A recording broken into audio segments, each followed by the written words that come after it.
اعوذ باللہ من الشیطان الرجیم بسم اللہ الرحمن الرحیم وَقَضَىٰ رَبُّكَ أَلَّا تَعْبُدُوا إِلَّا إِيَّاهُ وَبِالْوَالِدَيْنِ إِحْسَانًا إِمَّا يَبْلُغَنَّ عِندَكَ الْكِبَرَ أَحَدُهُمَا أَوْ كِلَاهُمَا فلا تقل لهما اف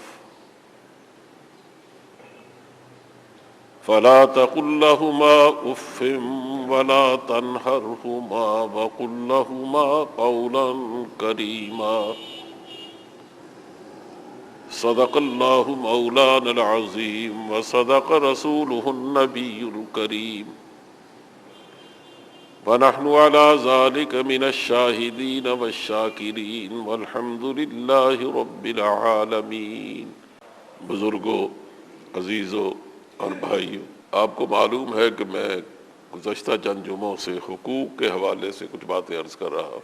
آج حقوق الوالدین کے حوالے سے کچھ باتیں کہنے کا ارادہ ہے، والدین کے حقوق کے حوالے سے، کہ اللہ نے اولاد پر والدین کے کیا حقوق رکھے ہیں، ان کا کیا مقام و مرتبہ ہے، اور پھر اولاد کے والدین پر کیا حقوق ہیں۔ یہ تذکرہ انشاءاللہ بعد میں آئے گا۔ آپ جانتے ہیں کہ جہاں ہم رہتے ہیں یا جن لوگوں میں ہم رہتے ہیں اس کو ہم اپنا معاشرہ سمجھتے ہیں، یعنی جہاں چند گھر بنتے ہیں، چند خاندان بستے ہیں، ایک آبادی بن جاتی ہے، اس کو وہاں کے لوگوں کا معاشرہ کہا جاتا ہے۔ اور یہ بات آپ سے کوئی مخفی نہیں ہے، آپ تھوڑا سا غور کریں تو آپ خود اس نتیجے پر پہنچیں گے کہ اس معاشرے کی بنیاد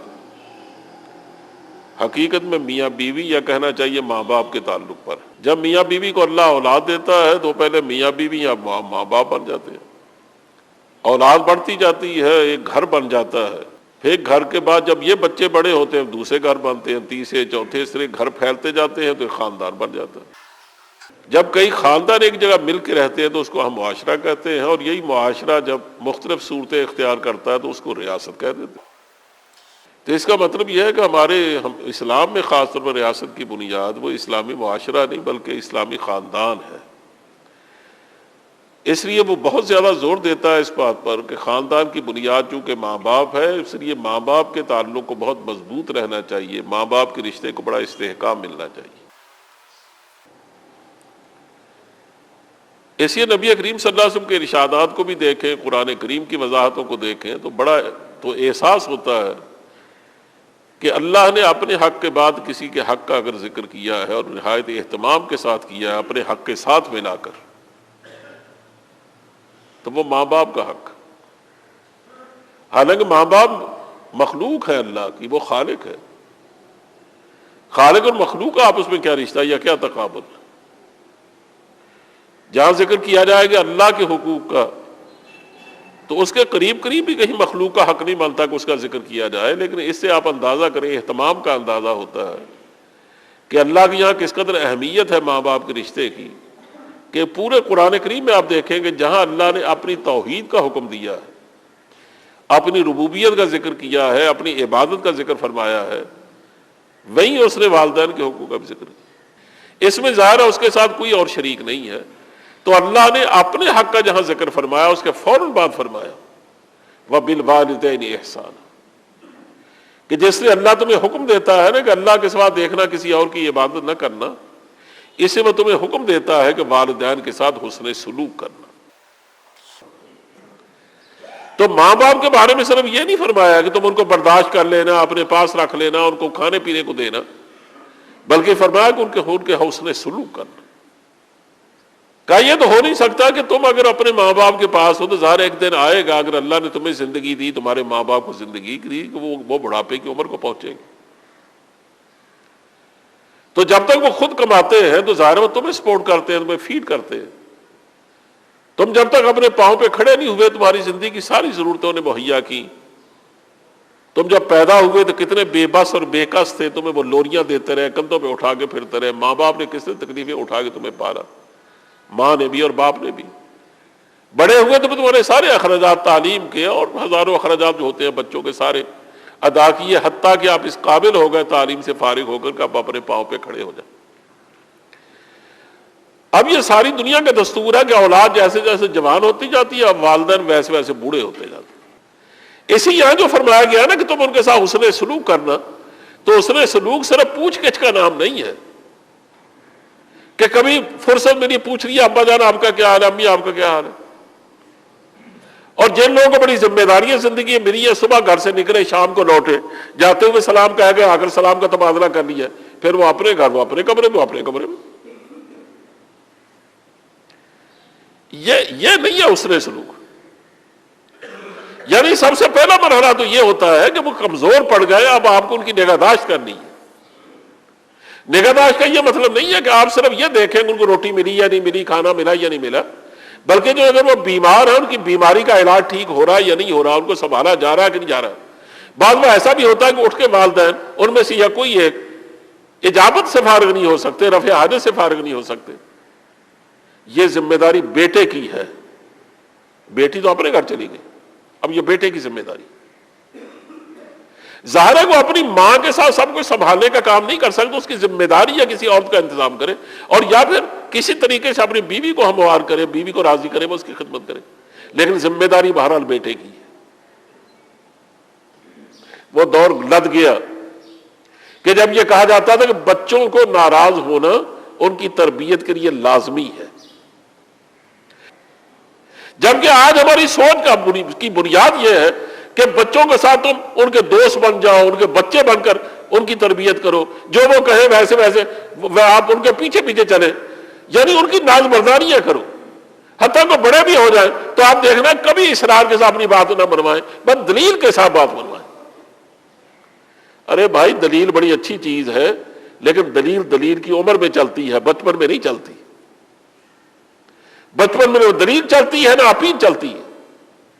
بعض بات ٹھیک ہے، بڑا نرم خو ہو کر بھی ماں باپ کو ان کے ساتھ سمجھانے بجانے کا فرض انجام دینا ہوتا ہے، لیکن بعض دفعہ ان کی شرارتوں پر، ان کی سرکشی پر اگر ڈانٹ ڈپٹ نہ کی جائے تو ان میں کمزوری رہ جاتی ہے ان کی تربیت۔ آپ تجربہ کر کے دیکھ لیجیے، پہلے بھی تو باپ گھر میں ہوتے تھے نا، ایک فاصلہ رہتا تھا اولاد میں اور ماں باپ میں۔ وہ فاصلہ کیا تھا؟ ایک احترام کی اوٹ تھی جو رستے میں حائل ہوتی تھی۔ سید عطا شاہ صاحب بخاری مرحوم سے ایک دفعہ کسی نے کہا کہ آپ فلاں اخبار پڑھتے ہیں؟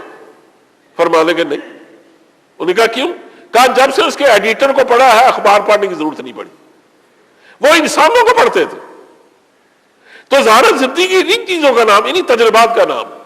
تو میں کہہ یہ رہا ہوں کہ دیکھو جس نے ایک لمبی عمر گزاری، اب ہمارے اس کے درمیان صرف یہ ضرور ہوا ہے کہ اب اس کی عمر وہ نہیں ہے کہ ہمیں اس سکھا سکے، اب اس میں اگر اضمحلال آ گیا ہے، دماغ میں خرابی آ گئی ہے، اب وہ آپ کی شدید محبت کا، شدید خدمت کا، حسن سلوک کا محتاج ہے، جس نے آپ کو جس نے اس طرح پالا تھا نا کہ آپ ہل جل بھی نہیں سکتے تھے، اب وہ بھی ہل جل نہیں سکتا۔ آپ کچھ نہیں سمجھتے، اب وہ کچھ نہیں سمجھتا۔ اب آپ کا کام ہے بالکل یہ فریضہ اسی طرح انجام دے، وہ اگر کوئی ایسی ویسی باتیں کرے نہ آپ اف کہیں نہ جھڑکے۔ یہ ہے کہ لا تقل لہما افن، اف نہ کہنا، ولا تنہرہما، انہیں کبھی جھڑکنا نہیں، وقل لہما قولا کریما، اور جب بھی ان سے بات کرنا تو نہایت نرم خوئی سے، نہایت نرم روی سے، نہایت سہل زبان میں، نہایت اخلاق کے ساتھ اور نہایت پولائٹ بن کر ملائمت کے ساتھ اس سے گفتگو کرنا، تاکہ وہ محسوس کریں کہ ہمارا بیٹا ہم سے بات کر رہا ہے۔ یہ انسانی زبان عجیب چیز ہے،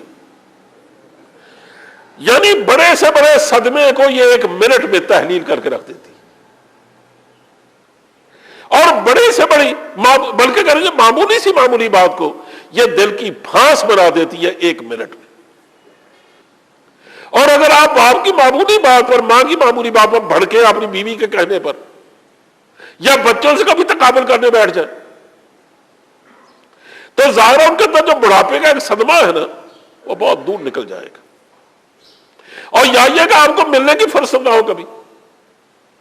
اسی کو ایک عرب شاعر کہتا ہے کہ جراحات السنان لها التیام ولا یلتام ما جرح اللسان، تلواروں کے گھاؤ مندمل ہو جاتے ہیں لیکن زبان کے گھاؤ یہ مندمل نہیں ہوا کرتے۔ اپنی زبان کو قابو میں رکھو۔ اسے پہلا حکم تو یہ دیا کہ ماں باپ کے ساتھ معاملہ کرتے ہوئے زبان کی بڑی احتیاط کرنا۔ انسان کی یہ بڑی کمزوری ہے، اور اس میں کوئی بھی استثناء نہیں ہے. شاید یہ ہوگا کہ مرد بیزار قسم کا آدمی وہ اس کو پسند نہ کرے کہ مجھے کو ملے جلے، ورنہ عموماً یہ انسان کی کمزوری ہے. ہر آدمی چاہتا ہے کہ میرے پاس اٹھنے بیٹھنے کے لیے لوگ آئیں.